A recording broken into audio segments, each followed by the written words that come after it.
और कांग्रेस में నేనే సార్ లోకల్ వస్తారు రేపు వస్తారు దేవకుమార్కి ఒక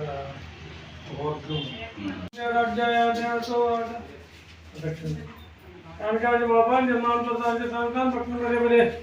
आपो हम बाबर ना हम बाबर राजमान तुम्हारे ఓకే ఈరోజు కోవూరు శాసనసభ నియోజకవర్గానికి సంబంధించి కాంగ్రెస్ పార్టీ అభ్యర్థిగా రాష్ట్ర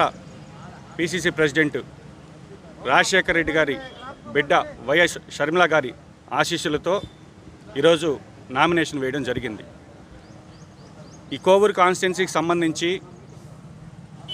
ఈరోజు ఎంత సంతోషంగా ఉందంటే కోవూరు కాన్స్టిట్యున్సీలో మనం ఈరోజు నామినేషన్ వేస్తున్నప్పుడు ఈ కాన్స్టిట్యున్సీ ప్రజలు అంటే ముఖ్యంగా కోవూరు కాన్స్టిట్యున్సీ ఎందుకు ఎన్నుకున్నావు అని అడిగినప్పుడు ఈ యొక్క కోవూరు కాన్స్టిట్యున్సీ ప్రజలు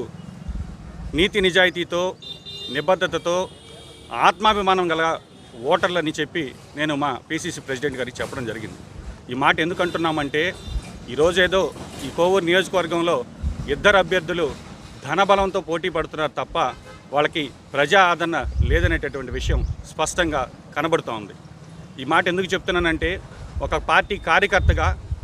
గ్రామ స్థాయిలో నేను ఒక పార్టీకి 12 సంవత్సరాలు జెండా మోసి ఈరోజు ఆ జెండా వదిలేసి కాంగ్రెస్ పార్టీలోకి రావడం జరిగింది. కాంగ్రెస్ పార్టీ ఏదైతే మనం 10 సంవత్సరాలు కాంగ్రెస్ పార్టీని పక్కన పెట్టామో ఈరోజు ఉండేటటువంటి పార్టీలు బీజేపీ కావచ్చు, తెలుగుదేశం కావచ్చు, వైఎస్ఆర్ కాంగ్రెస్ పార్టీ కావచ్చు, ఇవన్నీ ప్రజలు చూసి గతంలో ఉన్నటువంటి కాంగ్రెస్సే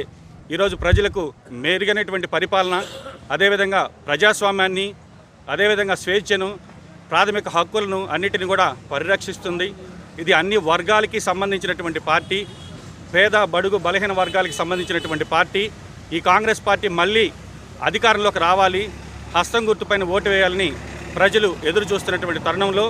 ఈ యొక్క కాంగ్రెస్ పార్టీలో నాకు పోటీ చేసేటటువంటి అవకాశం కల్పించినటువంటి షర్మిలారెడ్డి గారికి, అదేవిధంగా డీసీసీ ప్రెసిడెంట్ దేవకుమార్ రెడ్డి గారికి, అదేవిధంగా మా ఎంపీ అభ్యర్థి కొప్పుల రాజు గారికి, అదేవిధంగా ఇక్కడ ఉండేటువంటి కాంగ్రెస్ పార్టీ కార్యకర్తలకు, మండల నాయకులకు అందరికీ కూడా పేరు పేరున ధన్యవాదాలు తెలియజేస్తున్నాను.